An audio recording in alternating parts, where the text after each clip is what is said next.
Muy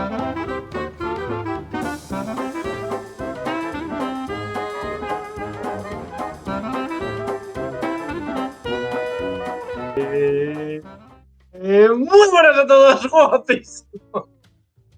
Vale. ¿Qué tal? ¿Cómo estáis, chicos? Oye, muchísimas gracias por invitarme. Vamos a tener un problema porque yo tenía un precontrato firmado con el hormiguero. Pero nada, a ver cómo lo hacemos. Seguro que no se enfada Pablo Motos esta vez, y ni Broncano ni nadie. Así que nada, todo vuestro. Claro. Totalmente. Bueno. No, es que hoy es buen día para eso. A ver, Luce. la verdad es que has puesto los estándares muy altos con la presentación, pero voy a decepcionar a la gente, ya veréis. Yo soy Héctor Rincón y actualmente soy investigador en el Instituto de Neurociencias de Castilla y León, que está en Salamanca, para los que no lo sepáis. Entonces soy investigador de la Universidad de Salamanca, porque el instituto está englobado dentro del compendio de institutos de investigación de la universidad. ¿Y cómo llegué allí? Puedo contaros un poco. Yo básicamente siempre he sido un niño bastante curioso, lo que otros podrían definir como un niño bastante tocacojones, ¿no? Siempre con la pregunta en la boca, siempre queriendo saber por qué esto, por qué es, lo otro por qué es y por qué es así. Bueno, no era muy buen estudiante, siempre he sido un estudiante pésimo hasta que llegué a la universidad y tal. Y básicamente esa curiosidad pues me llevó en la adolescencia a obsesionarme un poco con la filosofía, porque yo decía, la filosofía, ciertas lecturas que hice de chaval me marcaron bastante, pues lecturas de Schopenhauer, lecturas de Nietzsche, de Kant, alemanes todos, y básicamente yo pensaba que iba a responder las grandes preguntas. ¿Por qué estamos aquí? ¿De dónde venimos? ¿A dónde vamos? ¿Quiénes somos? ¿A qué huelen las nubes? ¿A qué huelen las nubes? Básicamente acabé con 18 añitos recién cumplidos en la Facultad de Filosofía en Salamanca. Ese año pues no pisé mucho la facultad. Sí que pisé más los bares de Salamanca. Y descubrí que la filosofía no era para mí. Me desenamoré bastante de la filosofía. No voy a tirar hate, luego quizá algún buff no. Entonces, básicamente, eso me hizo darme cuenta ese año de que mis preguntas tenían que ser, o podían ser respondidas o mejor respondidas por la ciencia. Me di cuenta de que las preguntas había que parcelarlas, que tú no puedes preguntarte por el sentido de la vida, pero igual puedes preguntarte por qué las nubes son rosas, quizás, una pregunta más parcelada. Entonces, pues, siempre me había obsesionado bastante el tema de la mente y el cerebro y decidí meterme en psicología. Me cambié de carrera, empecé a estudiar psicología. ¿Qué pasó? Pues que me di cuenta también de que la psicología, pues quizá no era para mí, porque a mí lo que me interesaba era el cerebro. Y en psicología, pues básicamente la carrera estaba enfocada en la clínica y demás, que era muy bonito, pero que no era lo mismo. Entonces digo, pues nada, ahora me tengo que cambiar a biología. Pero evidentemente mi padre me dijo, tú ya te has cambiado una vez, no te puedes cambiar dos veces, no somos ricos, entonces acabé la carrera de psicología. Y durante la carrera de psicología, siendo un poco... Estás mute, dicen, ¿eh? Perdona que te corte. ¿Estoy mute? Pero no hay problema. No, que está mute Pablo. Oh. Me están diciendo por el chat, ¿eh? Ahora no. Ahora se me tiene que oír. Sí, bajito, pero se te oye. A ver, espera.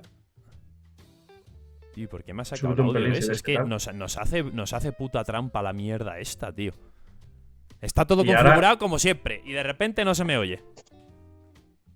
Bueno, hay que decir que yo he tenido ciertos problemas también antes de comenzar el directo. Problemas técnicos. Se nos escucha bien ya, ¿no? Me imagino. Gracias por el aviso, la verdad. Sí, porque si no nos tiramos aquí a hablar y verás tú. Perdona, Héctor, que te hemos cortado. Gracias, chicos. Decías que no... Nada, básicamente no era lo mío. Entonces, básicamente, mi gusto por los bares continuó durante los años de carrera de psicología, pero la terminé. ¿Sí? Y básicamente, durante la carrera, pues fui, quizá en vez de hacer lo que tenía que hacer, que era estudiar las asignaturas, pues estudiar un poco por mi cuenta. Entonces me fui intentando formar un poco en temas más puramente neurocientíficos, neuroanatomía, neurobioquímica. Y luego di con mis huesos al acabar la carrera. Tuve ahí dudas existenciales y digo, nada, yo quiero ser científico, quiero ser neurocientífico. Entonces acabé estudiando el máster de neurociencias de la Universidad de Salamanca. Os imagináis que yo, viniendo de psicología, pues tenía muchas lagunas en todo aquello que era más biológico o químico o físico dentro del cerebro. Pero bueno, estudiando bastante y esforzándome, al final acabé convenciendo a Enrique Saldaña, que es catedrático de la universidad, que dirige el laboratorio de neurohistología, de poder enrolarme en el laboratorio. A regañadientes me aceptó y nada, aquí sigo 6 años después, acabando mi tesis doctoral. Y esa es un poco la historia de cómo he llegado a la neurociencia.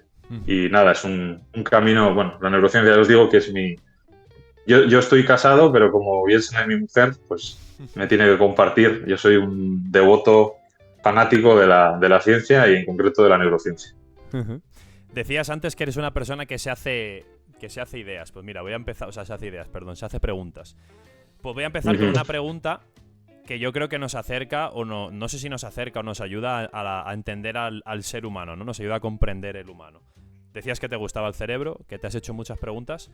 ¿Cómo describirías tú el cerebro entonces? Ya no solo desde el punto de vista anatómico, que luego nos meteremos en él, sino también desde el punto de vista filosófico. Voy a empezar con el punto de vista anatómico, porque yo básicamente, dentro de lo que son las neurociencias, soy anatomista o neuroanatomista, que es, no sé si vais a traer más neurocientíficos, pero ya os digo que es la parte más bonita de la neurociencia, la estructura. Entonces, básicamente, desde el punto de vista anatómico, el cerebro es pues una creación de la naturaleza pues alucinante. Un dato interesante, que es un dato que parece mentira.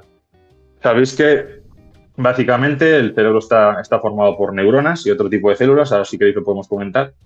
Y las neuronas tienen axones, que son, digamos, las ramas o los brazos que tienen para estrechar la mano de otras neuronas, que eso es lo que luego sería una sinapsis. Una sinapsis, así se comunican. Entonces, digamos que, imaginaos que yo formo un hilo de axones y de neuronas, y este hilo forma una cuerda interminable. Y digamos, cualquiera de nuestros cerebros. Digamos que del hilo de cualquiera de nuestros cerebros, del hilo de axones que se podría formar, la longitud de ese hilo podría dar la vuelta al mundo, con un solo cerebro adulto. O sea, tenemos miles de millones de neuronas conectadas entre sí, y de esa conexión, misteriosamente o no tan misteriosamente, surge absolutamente todo. La conciencia y el cerebro, ¿no? Que es el órgano pues, capaz de crear la novena sinfonía de Beethoven, cualquier cuadro de Dalí, o de marcar un golazo de falta, como ayer Julián Álvarez. Básicamente. ¿Qué es el mismo entonces, arte? desde el punto de vista. El mismo arte. Desde el punto de vista anatómico, voy a irme un poco a pionero. Para los neurocientíficos alrededor del mundo y sobre todo para los neurocientíficos españoles, nuestro dios un poco es Santiago Ramón y Cajal, que os va a sonar a todos. Entonces, este tipo, básicamente solo en su cocina, con un microscopio monocular, desentrañó pues misterios del cerebro que incluso hoy en día se entrecruzan con nuestras investigaciones. Y hay veces que uno parece que ha descubierto una conexión nueva entre dos núcleos del cerebro y ojeas un libro que tengo ahí de la anatomía de los vertebrados del año de la polca y dices, anda, si Cajal ya lo vio. Es que da rabia, el tío era tan perfecto que da rabia. Qué tío. Básicamente, en la época de Cajal, y por esto ganó el Nobel, y ahora os voy a comentar algo curioso, que es cómo se pueden dar el mismo año 2 Nobeles a un tío que dice lo contrario del otro. Es posible. Es magia.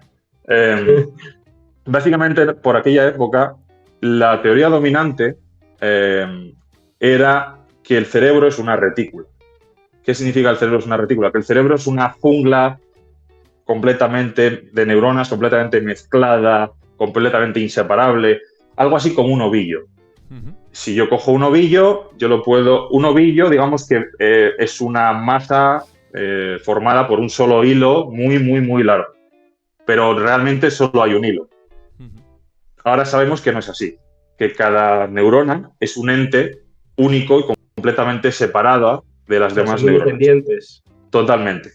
Es como una pequeña sociedad en la que cada uno tiene su papel, ciertos grupos se comunican con otros grupos, y esta idea del neuronismo, que se llama, pues la trajo Cajal, que es por eso que ganó el premio Nobel. Lo que os comentaba de curioso es que el mismo año lo gana Camilo Golgi, el del retículo de Golgi, que os lo suena a todos de las células de biología en el instituto, que es un tipo que defendía lo contrario, que el cerebro era una retícula, o sea que estaba completamente equivocado. Y les dieron a los dos. Yo me imagino a la academia sueca diciendo, joder, no sabemos, vamos a dárselo a los dos, y alguno. Y entonces hoy sabemos que el cerebro se está formado principalmente de neuronas, células nerviosas, que sería la materia gris, y luego siempre está la materia blanca, que seguramente que os suena, que es la glía. Antiguamente se pensaba que toda esta... Básicamente es lo que siempre se ha llamado células de soporte. Entonces, antiguamente se tenía la idea de que todas estas células, toda esta materia blanca, todo lo que no era neurona en el cerebro era célula de soporte. ¿Para qué está ahí? Para soportar. ¿Soportar el qué? Pues nadie sabe. Es una idea un poco, bueno, no estúpida, era la idea que se tenía. Hoy sabemos que esta glía, que está formada, hay diferentes tipos de glías, trocitos, que igual os suenan, oligodendrocitos, microglía. Toda esta glía tiene funciones muy importantes para la nutrición y el mantenimiento de las neuronas, incluso interviene en funciones cognitivas. Entonces, básicamente, desde un punto de vista estructural, el cerebro está formado por células de glía y neuronas, y luego tiene varias partes, el troncoencéfalo, el diencéfalo, prosoencéfalo, cada una se ocupa de cosas diferentes. Digamos que a grandes rasgos, sin ser muy exactos, el troncoencéfalo, que es una parte muy primitiva, lo más cercano a la médula espinal, se dedica a funciones muy primarias, respiración, movimientos reflejos, este tipo de cosas. El diencéfalo tenemos también el mesencéfalo, que está después del troncoencéfalo, que tiene varios usos, también temas motores, temas auditivos, como temas visuales. El diencéfalo, pues por ejemplo tenemos el tálamo, que es una especie de relevo de toda la información que asciende hacia la corteza, y luego ya nos sonarán más todas las áreas del prosoencéfalo, todo lo que es el córtex, que es donde pasan las cosas divertidas, donde está el melme, aunque yo decir que yo estudio las áreas del cerebro subcorticales, debajo del córtex, que también tienen lo suyo. Entonces, desde un punto de vista estructural... El cerebro con un meme. Sí. Entonces, desde un punto de vista estructural, tenemos eso. Vamos a pensar que es un órgano, que es una sociedad, como una sociedad humana, pues una sociedad de neuronas, con distintas naciones, ciudades, cada una ocupándose de temas diferentes y con relaciones mejores y peores. Y luego, desde un punto de vista filosófico, pues el cerebro es un simulador. A mí me gusta mucho el cine, luego creo que seguramente hablemos de algo de esto, pero el cerebro, si sois fans de Matrix, y que es mi caso, sí. ¿Os acordáis que los humanos estaban allí conectados en unas máquinas? Sí. Y claro, su vida, su realidad, no era la realidad. Digamos que su cerebro estaba generando una realidad. Pues esto es exactamente lo mismo que nos pasa a nosotros. No significa esto que lo que vemos no es real, significa que todo lo que sentimos, padecemos y vemos es una construcción que el cerebro hace de la realidad. A un humano le es imposible conocer la realidad, porque la realidad tiene que pasar por el filtro de los sentidos. De la persona, ¿no? Totalmente. Entonces, un ejemplo muy estúpido, este boli que tengo yo aquí, yo lo suelto y ha caído. Básicamente, en la realidad, el boli ha caído digamos, la diferencia es minúscula.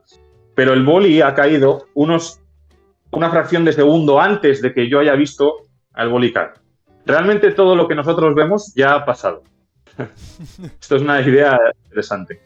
Y Sí, es esto a mí, que- esto por ejemplo sí que me suena. Claro, o sea, básicamente el cerebro está interpretando ciertas señales y construyendo una realidad que nosotros podamos entrar.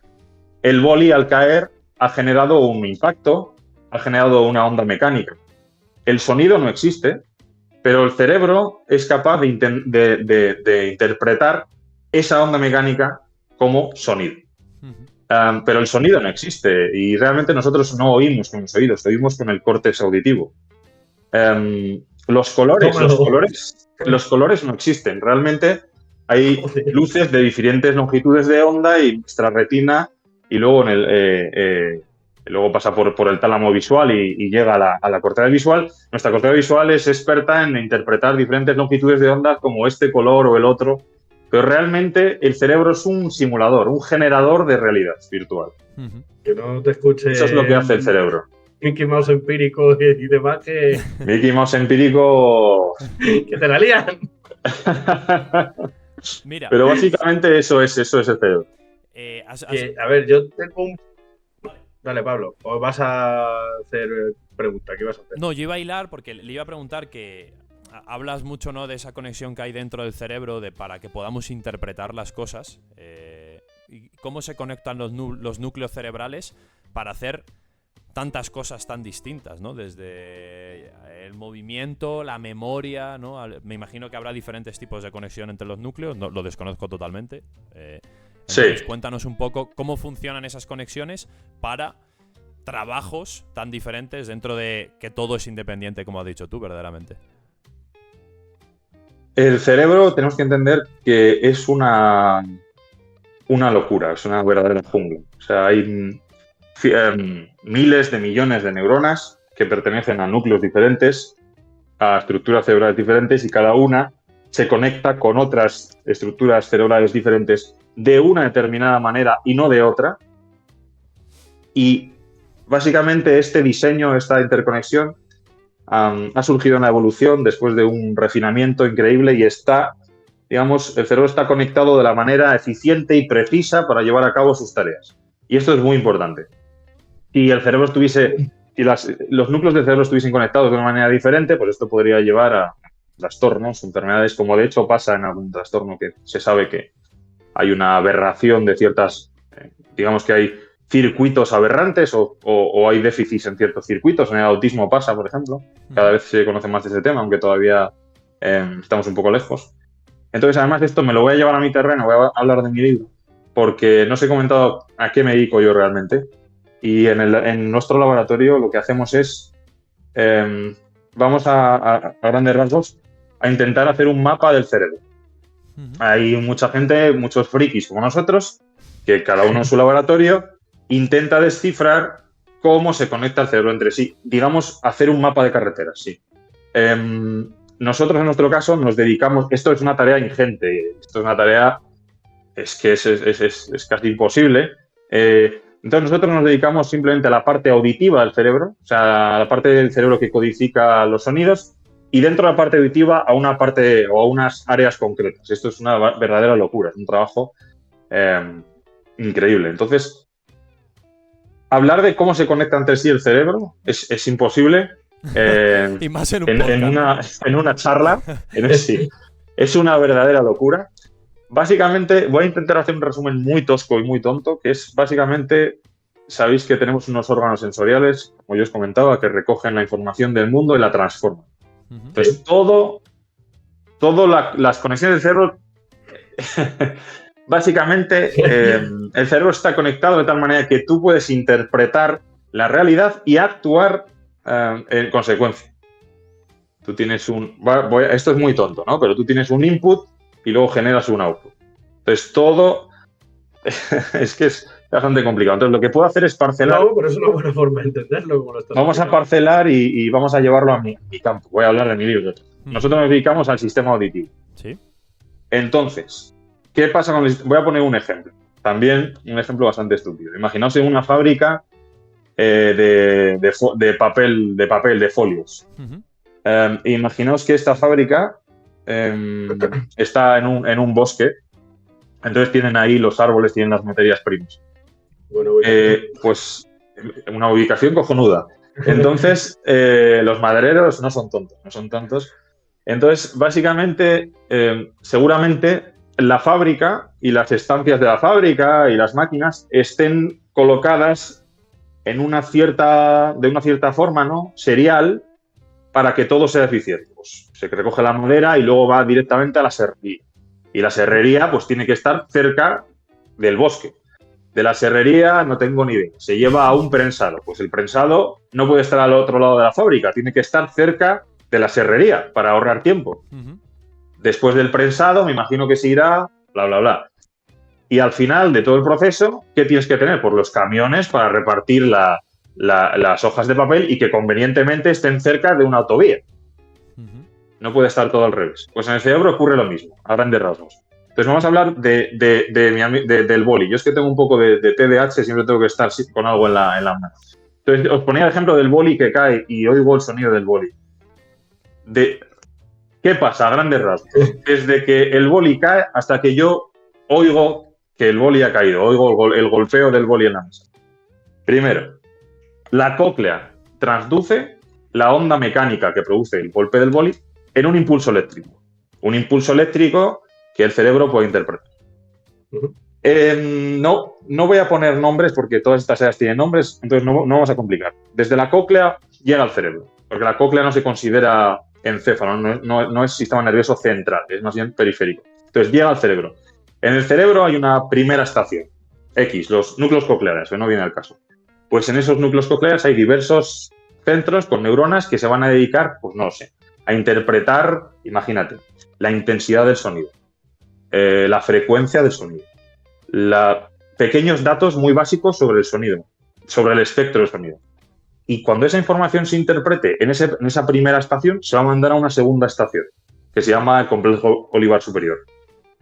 Allí se va a interpretar de dónde viene el sonido, cuándo empieza y cuándo acaba el sonido, el timbre del sonido. Oh, madre mía, que de metadatos. Todo eso se va, totalmente. Todo eso se va a interpretar y se va a mandar allá al mesencéfalo. Ahora estamos hablando del tronco encéfalo. Pues se va a mandar al mesencéfalo, donde hay un núcleo muy interesante que se llama el colículo inferior, y el colículo inferior lo que va a hacer es toda esa información caótica, dispersa y primaria que llega de diferentes núcleos, lo va a integrar. Lo va a integrar, digamos, en una información. Y se lo va a mandar al tálamo auditivo. El tálamo auditivo va a hacer un papel de portero, va a decir, tú vete por aquí, tú pasas por aquí, tú pasas por allá, y donde luego ya va a llegar, después del tálamo, a la corteza auditiva. Y en la corteza auditiva, no antes, es donde la corteza va a interpretar el sonido, lo va a reconocer, va a decir, esto es un sonido y esto es un sonido del lápiz o del boli, esto es un sonido del boli. Te va a localizar el sonido, te va a decir, este sonido ¿de dónde viene? De enfrente. Eso es lo primero. Y luego digamos que la percepción de ese sonido se va a relacionar con otras cosas. Sí, ¿Qué supone este sonido? Con una mesa, por ejemplo, o qué significa este sonido para mí. ¿He tenido alguna experiencia traumática con bolis que se han caído? ¿O qué? Claro, y ahí se va a perder, porque cuando llega algo en la corteza, existe la corteza primaria, las cortezas secundarias, la corteza entorrinal, tal. Luego va al hipocampo, donde se puede almacenar como memoria. Ahí te pierdes. O sea, ahí ya, digamos, hasta llegar a la corteza, os he contado una secuencia de hechos que es tal cual, es mucho más compleja de lo que yo he dicho. Cualquier colega que me esté escuchando diría, este tío es gilipollas, o sea, qué manera tan simple de... Pero hasta ese momento es una secuencia ordenada de hechos. Una vez llega la corteza, nos hemos perdido, eso es una jungla, estamos en ello. Entonces, básicamente, lo que quería contaros con esto es que el cerebro está conectado de una manera precisa. Sí. De la manera precisa. Y unos núcleos conectan con otros de la manera... Por ejemplo, si tú sigues un pájaro, tú puedes seguir un pájaro y de hecho puedes asociar el sonido que produce una gaviota con el movimiento de la gaviota. Pues hay ciertos núcleos auditivos que están conectados con ciertos núcleos visuales y tiene que conectarse con ese núcleo visual para entender cómo se mezcla, digamos, el sonido y la visión. Pues este tipo de cosas. Interesante. David, tenías una pregunta antes. Sí, tenía varias, pero voy a ir a esta. Cortadme, porfa. O sea, cortadme porque yo divago mucho. No, da igual, pero es lo importante. Si por eso te digo que va a dar para invitarte más veces. Tiene un poco que ver con lo tuyo, que es, claro, sabemos que en España financiación para ciencia... Eso da para un podcast. Entonces, ¿cómo consigue alguien como tú al conseguir un trabajo? O sea, ¿cómo se financia todo? ¿Cómo pides y ves que necesitas más dinero y esas cosas? ¿Cómo se mueve? Eso es como la canción de Rosalía, Malamente. Pues es una odisea, es un laberinto. La situación de la ciencia en España es muy, muy, muy, muy jodida, muy precaria. Entonces, alguien como yo, que está bueno, yo no me puedo quejar, principalmente, porque yo tengo un contrato predoctoral. Digamos que no todo el mundo... De hecho, diría que ni siquiera la mayoría de personas que están haciendo un doctorado en España tienen un contrato predoctoral. Diría que es más común no tener un contrato predoctoral. Si juntamos el grueso de todos los doctorandos de España, genérico, de todas las áreas, disciplinas. Pues básicamente, en mi caso, pues tuve que acabar el máster, entrar al doctorado, y en España el doctorado está montado de tal forma que tú tienes que pedir una beca de doctorado, ya sea la universidad, ya sea la Junta de Castilla y León, la Junta de Andalucía o lo que sea, el gobierno central, pero está montado de tal manera que para pedir la beca tú tienes que estar matriculado en doctorado. Y tú te matriculas, entonces no estás cobrando, pides la beca puede tardar un año más en la convocatoria en solucionarse, digamos. Entonces, en el mejor de los casos, no siempre es así porque hay algunas becas en los que cambia esto un poco los tiempos, pero lo normal es que en el mejor de los casos, si consigues un contrato, antes de conseguirlo has estado un año sin... Eso es el mejor de los casos. El doctorado son 4 o 5 años, pues uno de ellos. En mi caso yo estuve 1 año y medio sin cobrar, pedí primero una beca, no me la dieron, el segundo año la pedí y ya me la dieron y empecé a cobrar. Estuve 1 año y medio sin cobrar. Y yo soy un privilegiado. Eso es digamos, así es como se financian los investigadores. ¿Cómo se financian las investigaciones? Pues tú tienes que pedir un proyecto. De nuevo, a la junta de lo que sea, gobierno central, que te pueden dar o no te pueden dar. Hay muchos grupos de investigación que han pedido un proyecto por 3 años, se lo han denegado y han tenido que cerrar el chiringuito, por ejemplo. ¿Es posible que tú puedas pedir beca, por ejemplo, a la Unión Europea ya saliendo de España? Sí. O incluso a otros países. A la Unión Europea, sí. Existen. Son muy competitivas. Entonces, para obtener una beca a la Unión Europea, tanto personal, un contrato para un proyecto de investigación, pues necesitas estar en un grupo muy potente, tener un currículum muy, muy potente, pero siempre, o sea, se están quedando atrás muchos investigadores. Ya te digo que yo me considero un privilegiado y bueno, te puedo comentar, la peor situación para mí no es la de los doctorandos, que tenemos un sueldo reducido y demás. La peor situación es la de los postdoctorados, porque normalmente cuando tú acabas el doctorado te vas fuera de España o a otra universidad a hacer un postdoctorado. Totalmente. Pues en España tenemos gente que tiene un currículum para dar clase en Harvard, que vuelve a España de otros países después de hacer su postdoctorado, asumiendo que van a cobrar 6-7 veces menos que en el país donde están. Y a mucha de esa gente se le contrata con un contrato precario de 2.000 euros, 1.800 euros al mes. Y lo peor es que mucha de esa gente luego no consigue estabilizarse, se tira aquí 2 años, se le acaba el contrato temporal y se tiene que volver. Entonces, básicamente, la parte buena es que en España hay muy buenos científicos, porque yo diría que es porque es gente muy eficiente. Los investigadores españoles saben trabajar con medios reducidos. Entonces, claro, yo os puedo contar mi anécdota personal. Yo estuve casi 1 año en Estados Unidos investigando en Oregón. Claro, yo llegué allí y mi jefe me dice, ¿qué quieres hacer? ¿No? Y yo digo, joder. Digo, esto es una trampa. Digo, no digas nada, que esto es una trampa. Y tú le dices esto, ¿no? Quiero hacer esto, tal cual. ¿Y qué necesitas? Y tú dices, hay una cara B. Tú dices, pues necesito esto, pero este virus, imagínate, o este constructo, o este microscopio, ¿no? Pero es muy caro. Toma 3. No. Dice, no pasa nada. ¿Cuándo lo quieres? Joder. Entonces yo en mi caso, en el laboratorio en el que estaba en Portland, en Oregón, tenían una pizarrita, la pizarra mágica de los deseos. Tú ibas allí, tú decías, yo quiero esto, y el lunes lo tenías. Y había un tipo encargado de hacer las compras. Entonces tú estabas allí diciendo, joder, esto es una maravilla. Bueno. Entonces, el hecho de que en España se compita, ahora no, es lo último que así que, el hecho de que en España, que de hecho se compite, España creo que está entre los, no sé si es el 10 o el top 10 o el top, por ahí anda, país con más publicaciones científicas. O sea, vamos, es la inversión que hay. Es la leche, o sea, los científicos españoles son muy buenos. Sí, sí. En general. Yo voy a volver, si os parece, al cerebro para que podamos cerrar esa parte de ahí, ¿vale? Y te iba a preguntar, primero quería preguntarte un poco de la relación del cerebro y las emociones, ¿no? Cómo las regula, cómo funciona y cómo hace que las utilicemos.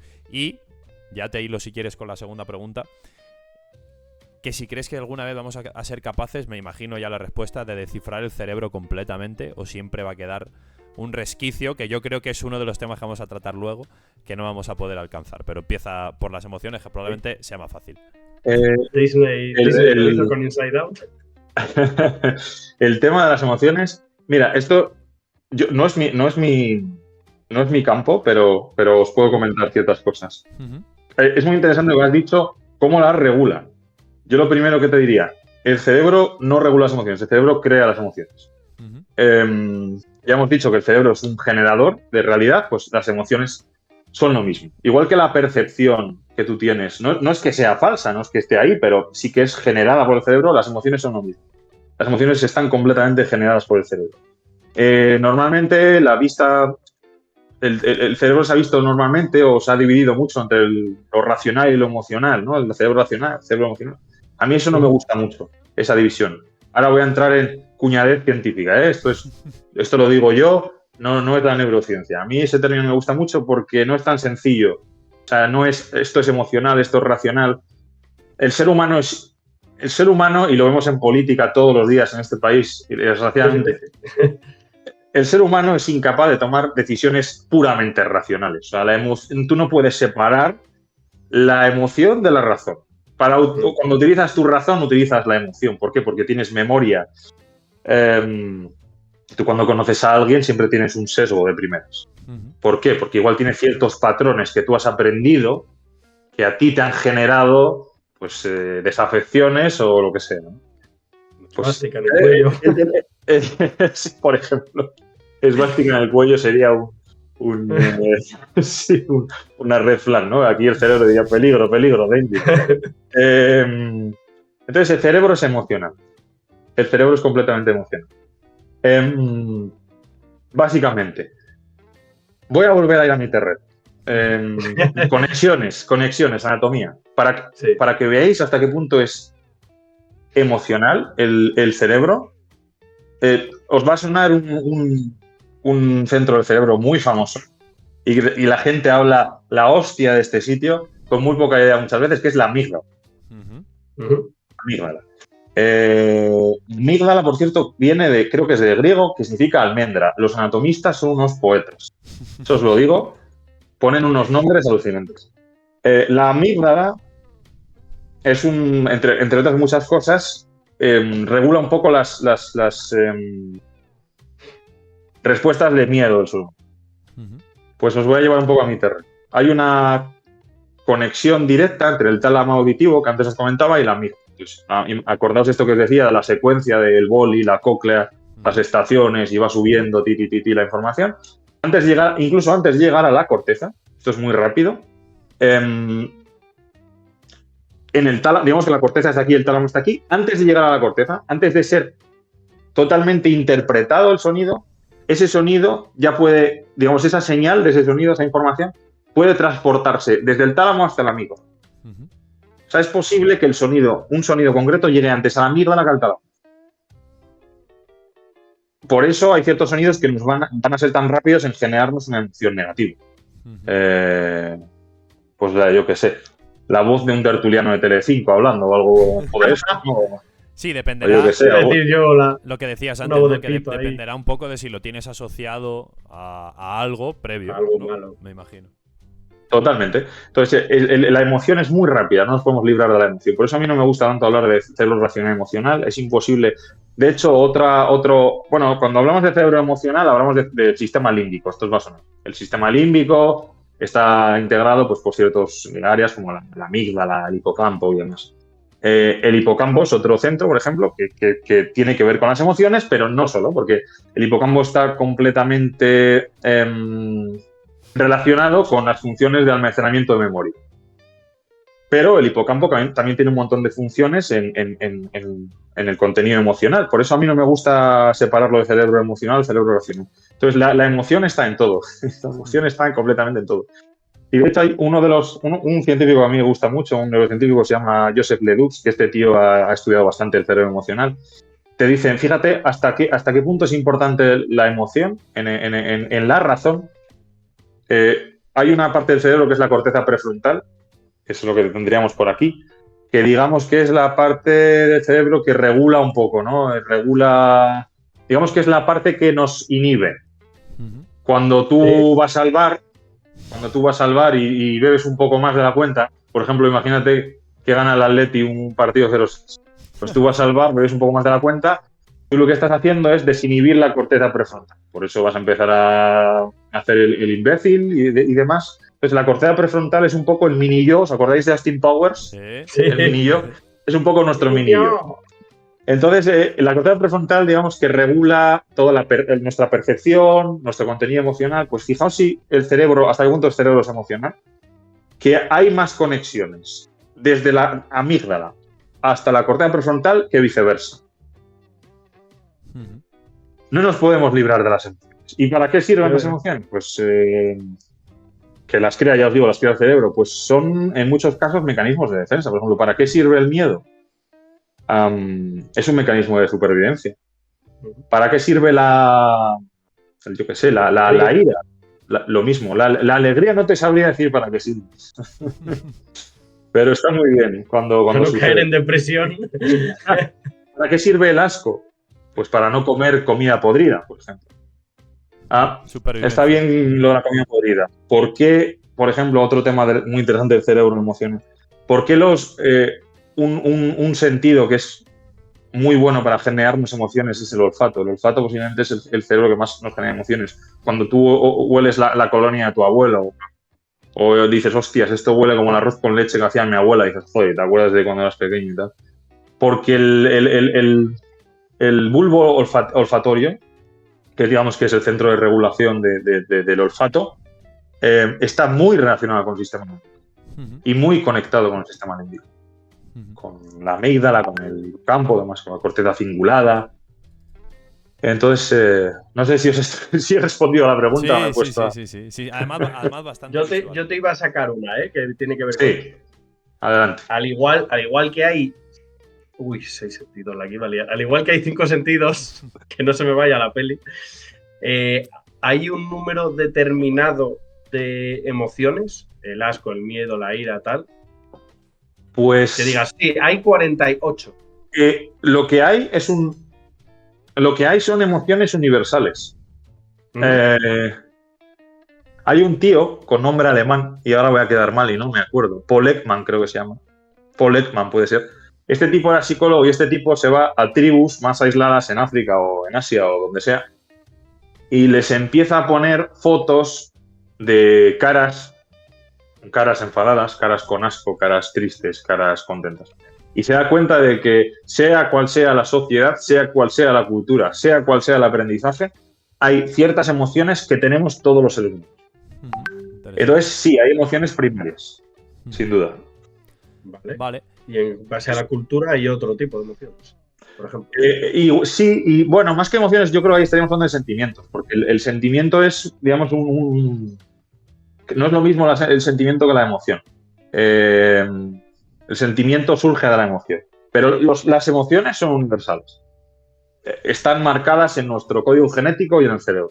Entonces, por eso son universales. No tanto los sentimientos, que es un tema más de aprendizaje. Ujú. Vale.